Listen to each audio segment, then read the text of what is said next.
Estamos entrando no seu lar com o programa Encontro com Cristo. Hoje num cenário diferente. Nós estamos aqui num treinamento de líderes multiplicadores. Mais de 25 casais estão aqui conosco. Nós vamos dar a primeira aula. Então vai ser uma bênção e você vai poder acompanhar. Acompanhe as imagens.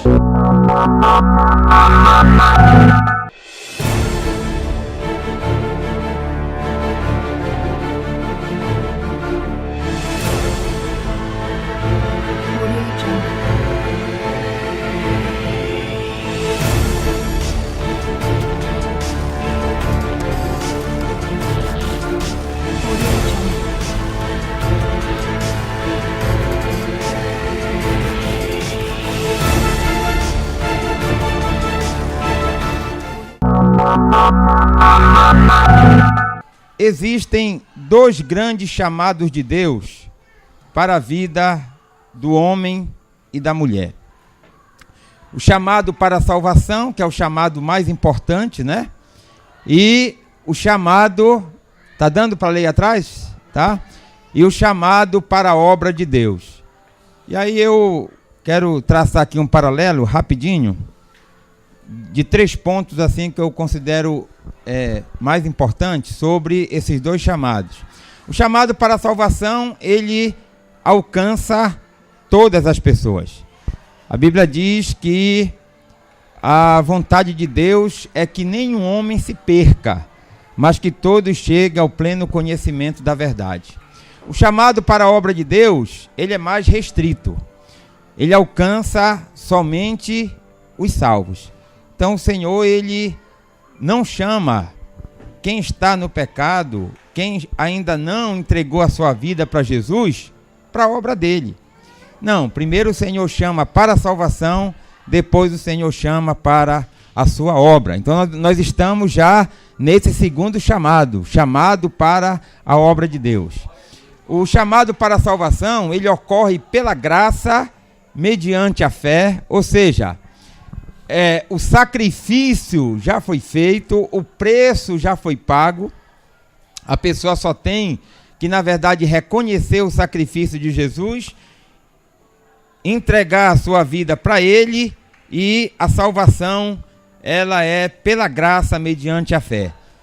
Já o chamado para a obra de Deus ocorre mediante obediência, pela obediência, e exige sacrifício pessoal. Ou seja, Jesus, ele não pagou esse preço. Jesus, ele pagou o preço para nossa salvação, mas o preço para trabalharmos na obra dele, quem tem que pagar é o obreiro. Quem tem que pagar é aquele que, na verdade, coloca a mão no arado. E exige o quê? Renúncia. E nós estamos fazendo isso. Esse treinamento aqui exige renúncia, né? Todos nós, certamente, se não estivéssemos aqui, não estaríamos desocupados, né? Teríamos os nossos compromissos, a nossa agenda para cumprir, mas nós sacrificamos alguma programação da nossa agenda para estarmos aqui. Por quê? Porque o chamado para a obra de Deus exige sacrifício pessoal, envolve renúncia. O chamado para a salvação tem como propósito a vida eterna. E o chamado para a obra de Deus tem como propósito a expansão do reino de Deus na terra. Vamos agora nos deter no segundo chamado, onde nós estamos inseridos agora, que é o chamado para a obra de Deus, já criando a ponte para o tema, que é o líder preparado. Vejam bem, o chamado para a obra de Deus, meus irmãos, tem 5 etapas. E essas etapas obedecem exatamente a essa numeração que está aí.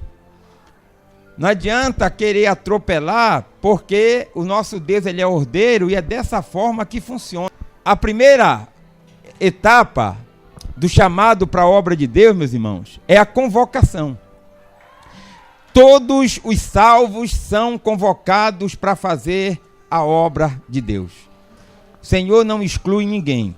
Aceitou Jesus, se converteu, obedeceu o primeiro chamado para a salvação, já está habilitado para ser chamado para a obra de Deus. Já está sendo convocado, veja bem, não é obrigado, está sendo convocado, tá certo? A convocação, você pode recusar uma convocação, mas o Senhor, ele convoca, ele não convida, ele convoca para fazer a sua obra. A segunda fase é a apresentação. O Senhor convoca e agora a apresentação é uma decisão pessoal.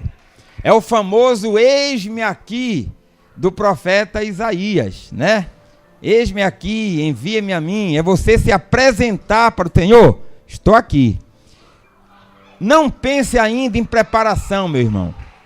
O Senhor convoca. A segunda fase, a segunda etapa é responder sim. Dizer sim. Do jeito que você está. A terceira etapa, que é essa que nós vamos nos detalhar na ministração de hoje, é a preparação. A preparação, ela não é feita por Deus. A preparação, ela exige atitudes.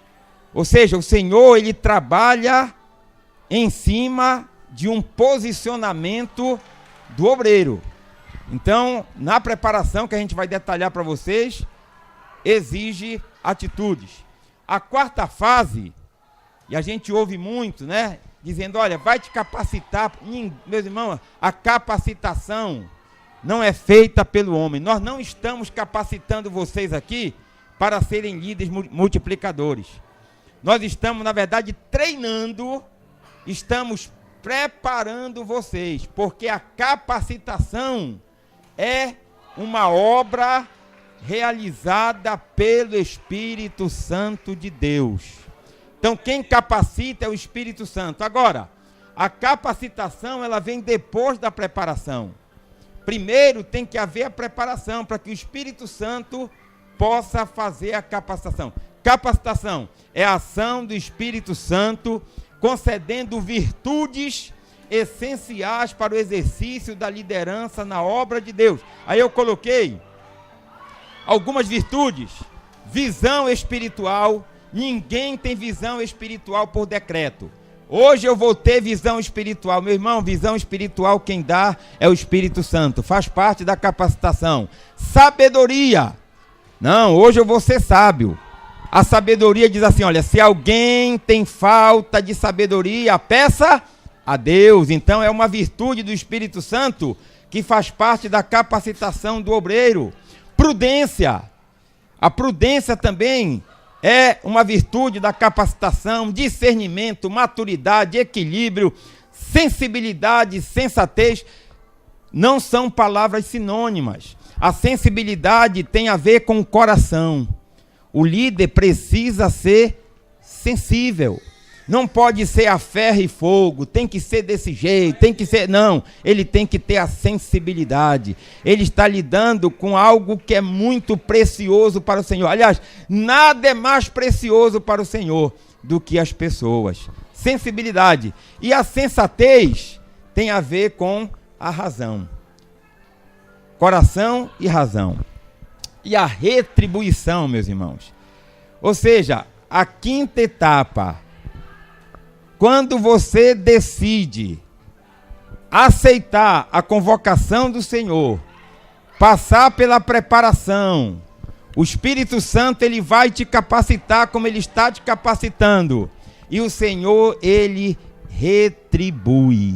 E a retribuição do Senhor, ela não será somente na eternidade, lá no tribunal de Cristo. Não, o Senhor, ele vai retribuir na eternidade, mas a retribuição dele já está acontecendo nesta vida. Quem é que tem sido abençoado por Deus? Aleluia. O Senhor está devendo alguma coisa para você, meu irmão? Eu quero conhecer alguém aqui que possa me dizer: meu irmão, Jesus ainda está me devendo isso. Não, ele não deve nada para ninguém. E olha só, a medida de Deus, a medida do pastor Samuel Câmara não é assim. A medida do pastor Adalvo não é assim. A minha medida não é assim. A medida de nenhum líder é assim. Mas a medida de Deus, ela tem 5 características que Jesus falou lá em Lucas, no capítulo 6, verso 38. A medida de Deus, ela é boa. Faça assim. Faça assim. A medida de Deus, ela é boa. Jesus falou sobre isso, né? E a melhor associação que tem, eu penso que Jesus, quando ele falou sobre a medida de Deus, eu acho que ele estava assim olhando para o mercado de Jerusalém, para o movimento do mercado. Porque lá no mercado, o que é que você encontra? Encontra vendedores, encontra mercadores. E lá naquela época, o produto que mais se vendia era produto granular, grãos, naquela época. E a melhor forma para você entender a medida de Deus é pensar em qualquer tipo de grão. Pode ser no arroz, pode ser no feijão, pode ser na nossa farinha, né? Então, pense naquela saca ali, vazia, como sendo o depósito da tua vida. Aí o Senhor, ele vai retribuir exatamente todo o empenho, toda a dedicação que você tiver na sua obra. E aí, a retribuição do Senhor, a medida dele é boa. A medida do Senhor, por que é boa? Porque o Senhor, ele enche a nossa vida de bênçãos. Ou seja, é como se fosse uma saca, uma comparação, como se fosse uma saca, e ele coloca dentro dessa saca a farinha. Vamos colocar a farinha como exemplo. Coloca a farinha, está ali, porque a medida é boa. E quase todo mundo gosta de farinha, né? Uns gostam mais, outros gostam menos. A farinha, ela faz o diferencial na nossa comida. Mas a medida de Deus, ela não é somente boa. A medida de Jesus, ela é também recalcada.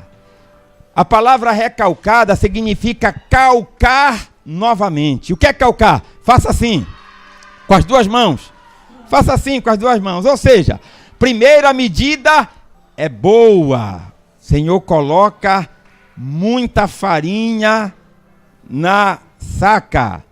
Só que o Senhor, depois que ele enche a farinha, enche a saca com farinha, ele faz com que essa medida seja recalcada. Ó, recalca. Pode baixar mais, ainda cabe mais. Pode baixar mais. Então, se estava pela boca, fazendo a recalcagem, vai ficar pela metade. Aí o Senhor enche mais, até ficar ali bem em cima. Só que a medida de Deus, ela não é somente boa e recalcada, ela é o que também? Sacudida. Faça assim. Sacudida. Então, primeiro o Senhor, não, cabe mais.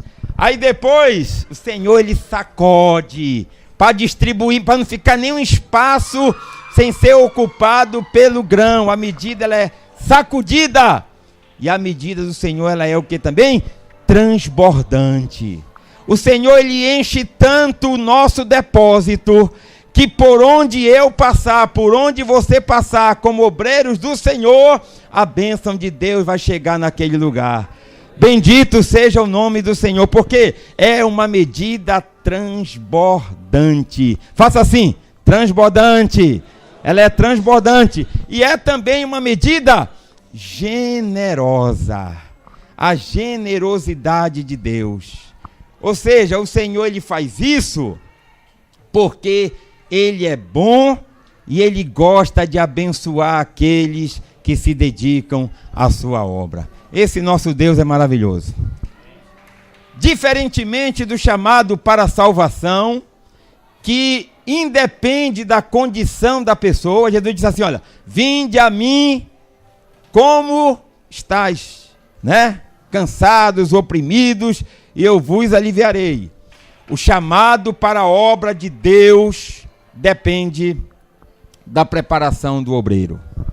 Ou seja, a pessoa pode até dizer sim para o Senhor, mas se ela não realizar a terceira etapa, qual é a terceira etapa? A preparação. O chamado para a obra de Deus não vai se concretizar na vida dessa pessoa. É por isso que tem muita gente frustrada na igreja, porque na verdade não obedeceu todas as etapas do chamado para a obra de Deus. Disse sim para o Senhor, Senhor, estou aqui. Só que a pessoa está esperando o milagre. E na obra de Deus, o milagre, que é a capacitação e a retribuição, são as duas partes exclusivas. Olha, a parte de Deus, aí, são 3. E a nossa, são 2. Convocação é a parte de Deus. Tá? Qual é a segunda fase? A segunda fase é a apresentação. Não é com Deus, é com a gente. A terceira fase, a preparação, não é com Deus, é com a gente. A quarta fase, capacitação, é com Deus. E a retribuição é com Ele. Então, o tema de hoje é algo que depende de cada um de nós. É algo que faz parte do chamado de Deus para a nossa vida. Olha só, meus irmãos, o Senhor, Ele não usa qualquer líder, mas somente o líder preparado. Líder preparado é líder aprovado. Quando o Senhor aprova aquele líder, o Senhor lhe dá uma resposta. Sabe qual é a resposta? É a capacitação. Quando você vê um líder sensível, quando você vê um líder prudente, quando você vê um líder com sabedoria, é porque esse líder ele foi aprovado por Deus. É um líder capacitado pelo Senhor. Mas essa pessoa, esse líder, ele foi capacitado, mas ele pagou um preço para isso. E é esse preço que nós precisamos pagar. Qual é o preço? O preço da preparação. Os irmãos estão entendendo a ministração? Então nós temos que pagar esse preço, que é a preparação. Olha, o apóstolo Paulo, ele instruiu Timóteo dizendo assim: procura apresentar-te a Deus aprovado como obreiro. Ele falou capacitado como obreiro? Não. Em nenhuma tradução você vai encontrar. Ele coloca a palavra aprovado, porque a aprovação, ela na verdade está diretamente associada à preparação. É como se Paulo estivesse dizendo, olha, procura apresentar-te a Deus preparado como obreiro. O Senhor só capacita quem se prepara, quem se qualifica para fazer a obra dele. Se a pessoa não se preparar, vai ser um líder? Vai. Mas não vai ser aquele líder que vai fazer a diferença, não vai ser aquele líder que vai ser usado por Deus, não vai ser aquele líder que vai, na verdade, ser exemplo, referência, modelo para os seus liderados. Ok, Pedro? Muito bem. Quem tiver Bíblia, agora vamos precisar aqui nesse primeiro ponto. Vamos ver quais são as atitudes para ser um líder preparado. São 4, tá, meus irmãos? 4 atitudes para ser um líder preparado, que depende só da gente. Primeira atitude, é nessa ordem mesmo. Vamos dizer juntos? Viver em santidade. Primeira atitude, viver em santidade. O abandono. O que é viver em santidade? É o abandono de práticas pecaminosas da velha natureza. Nós não estamos falando aqui, meus irmãos, que o líder, ele preparado, não peca. Não é isso. Se ele falar que não peca, já está pecando. Nós estamos falando aqui de práticas pecaminosas da velha natureza. O pecado na vida do líder. Quando eu falar líder, eu estou falando do salvo, do crente. O pecado na vida do líder não pode ser regra. O pecado na vida do líder tem que ser circunstancial. Tem que ser exceção. Algo que acontece como se fosse um corpo estranho. Quando tem alguma coisa no nosso corpo que não faz parte da nossa natureza, nós reagimos. A mesma coisa acontece com o homem espiritual. Quando ele, na verdade, procura viver em santidade, ele não tem mais como tolerar o pecado na sua vida. E a rejeição ao pecado é exatamente essa atitude, viver em santidade. Deus, ele fala conosco, meus irmãos, de diversas formas. Não é isso? Mas só tem uma forma de nós falarmos com Deus. Crente que não ora está bloqueando a única forma, o único caminho que ele tem para falar com o Senhor. Não existe outra forma. A oração é o sustentáculo da nossa fé e ministério. Ora, eu pergunto para você, que é um líder que está se preparando para fazer a obra de Deus com mais excelência. Jesus, ele precisava orar, sim ou não? O que é que vocês acham? Precisava orar? Como Deus, não. Porque Jesus, ele aqui na terra era 100% Deus, mas era também 100% homem. Como homem, Jesus precisava orar e ele não abriu mão da oração. Ele teve uma vida de oração porque ele reconhecia a importância da oração. O Espírito Santo, meus irmãos, ele participa das nossas orações. Toda vez que você ora, você não está orando só. O Espírito Santo está orando com você. Naquele momento que você para de orar, que você na verdade não tem mais palavras, você só faz chorar, só faz soluçar, a tua oração não foi interrompida, não. É nessa hora que o Espírito Santo ele entra. Enquanto você está chorando, enquanto você está soluçando, enquanto as palavras estão faltando, porque você não tem mais força, aí o Espírito Santo ele entra como intercessor, intercedendo por você, intercedendo diante de Deus pelas tuas lutas, pelas tuas batalhas. Também o Espírito, semelhantemente, nos assiste em nossa fraqueza, porque não sabemos orar como convém, mas o mesmo Espírito intercede por nós sobremaneira com gemidos inexprimíveis. A oração que Deus ouve não é a oração carregada de formalismo, com palavras rebuscadas, palavras bonitas. Deus não está nem aí para concordância verbal, concordância nominal. O Senhor ele está na verdade olhando para o quebrantamento do coração. Como é que nós estamos orando? Com sinceridade de coração. Louvado seja o nome do Senhor. Disciplina na oração. A oração ela não pode ser algo pontual, algo esporádico, né? Um exemplo aqui é Daniel. A Bíblia diz em Daniel capítulo 6, verso 10. Daniel orava de joelhos no seu quarto 3 vezes por dia, com as janelas abertas em direção. Olha, eu acho esse versículo de uma riqueza maravilhosa, extraordinária. Por isso que eu estou usando esse versículo. Porque eu vejo 2 coisas essenciais na oração aqui, meus irmãos. Primeiro, a oração que surte efeito é oração disciplinada. Oração onde existe, na verdade, compromisso diante de Deus com aquele momento.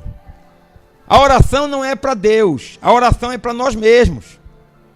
Mas o Senhor, se tem uma coisa que Ele valoriza, é aquele que leva a sério o mundo espiritual, que leva a sério as coisas do reino de Deus, e oração faz parte do reino de Deus. Daniel, eu não estou falando aqui de um empregado que cumpria horário, eu estou falando aqui de um primeiro-ministro, alguém que acordava cedo e dormia tarde, que tinha, na verdade, uma função extremamente importante no império mais importante da época. É como se fosse hoje os Estados Unidos, o Império Babilônico. Mas Daniel, na agenda dele aqui, derruba qualquer desculpa de que não tem tempo para orar. Porque esse homem aqui era um homem ocupado, mas ele tinha algo que era inegociável para ele: disciplina na oração, compromisso com a oração. Ele orava 3 vezes por dia. Disciplina. Aí eu pergunto, será que Daniel sempre estava com a mesma disposição nessas 3 ocasiões que ele orava? Provavelmente não. Mas Daniel, ele não abria mão do compromisso, mesmo sem vontade, porque nem sempre nós estamos com vontade para orar. Sabe quando é que nós estamos com mais vontade de orar? Quando a coisa está apertada. Mas quando o negócio fica leve, quando o negócio fica solto, está tudo bem, né? Aí a gente geralmente relaxa na oração. Relaxa. Mas Daniel não importava. Outra característica da oração que me deixa assim cativante, me cativa. Daniel, ele orava sempre com as janelas abertas para Jerusalém. Você pensa que Daniel orava por ele? Não. Daniel, ele não orava: Senhor, abençoa aqui o meu trabalho secular. Isso não era prioridade para Daniel. Ele via isso como consequência. Ele orava, era pelo povo que estava cativo na Babilônia. Sabe que oração é essa? É a oração que mais toca no coração de Deus. É a oração de um intercessor. É a oração que mais toca no coração de Deus. Porque geralmente as pessoas oram por si, pelos seus problemas, pelo seu ministério, não tem problema nenhum nisso. Mas quer tocar no coração de Deus?